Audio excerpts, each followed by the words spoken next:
लोकसभा चुनाव 2024 में जातिगत जनगणना बड़ा मुद्दा रहने वाला है, जिसके दबाव में बीजेपी अभी से ही नजर भी आ रही है।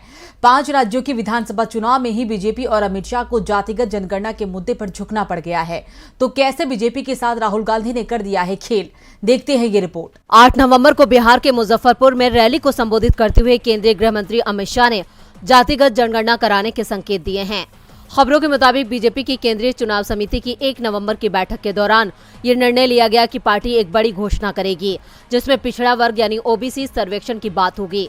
इस बैठक की अध्यक्षता पीएम मोदी ने खुद की थी, जिसमें अमित शाह और बीजेपी अध्यक्ष जेपी नड्डा सहित कई बड़े नेता शामिल हुए। इस बैठक के अगले ही दिन एक उच्च स्तरीय बैठक में इस पर मुहर लगा दी गई। मामले की जानकारी रखने वाले लोगों ने कहा कि तौर तरीकों पर अभी काम किया जाना बाकी है, लेकिन केंद्र सरकार जल्द ही इसको लेकर घोषणा कर सकती है। बीजेपी के मुताबिक जब जाति सर्वेक्षण की घोषणा की गई थी, तब वो बिहार में सरकार का हिस्सा थी।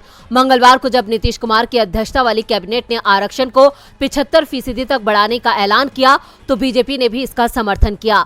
केंद्रीय चुनाव समिति की बैठक के बाद अमित शाह ने सबसे पहले छत्तीसगढ़ के रायपुर में मीडिया से बात करते हुए कहा था, हम वोटों के तुष्टीकरण की राजनीति नहीं करते हैं। हम पार्टी के भीतर चर्चा कराने के बाद जातीय जनगणना पर उचित निर्णय लेंगे। बीजेपी ने कभी भी जातिगत जनगणना का विरोध नहीं किया, लेकिन इस पर बहुत सोच विचार कर निर्णय लेना होगा। अमित शाह ने बिहार की रैली के दौरान कहा, महागठबंधन इस रिपोर्ट के साथ खुद को ओबीसी के चैंपियन के रूप में पेश करने की कोशिश कर रहा है, लेकिन नीतीश कुमार को याद रखना चाहिए कि जब जाति सर्वेक्षण कराने का निर्णय लिया गया था, तब बीजेपी राज्य सरकार का हिस्सा थी। सर्वे में मुसलमानों और यादवों की संख्या बढ़ गई है, वहीं ईबीसी यानी अत्यंत पिछड़ा वर्ग की संख्या कम हो गई थी। ये लालू प्रसाद के दबाव में किया गया है, यानी मोदी से लेकर शाह तक को ये चिंता हो गई है कि अगर ओबीसी के मुद्दे पर हिंदू वोट बढ़ गया तो 2024 में बीजेपी की हार तय है। शायद इस डर की वजह से अब बीजेपी भी जातिगत जनगणना और ओबीसी सर्वे की बात कर रही है, क्योंकि कांग्रेस और राहुल गांधी लगातार अपने हर मंच से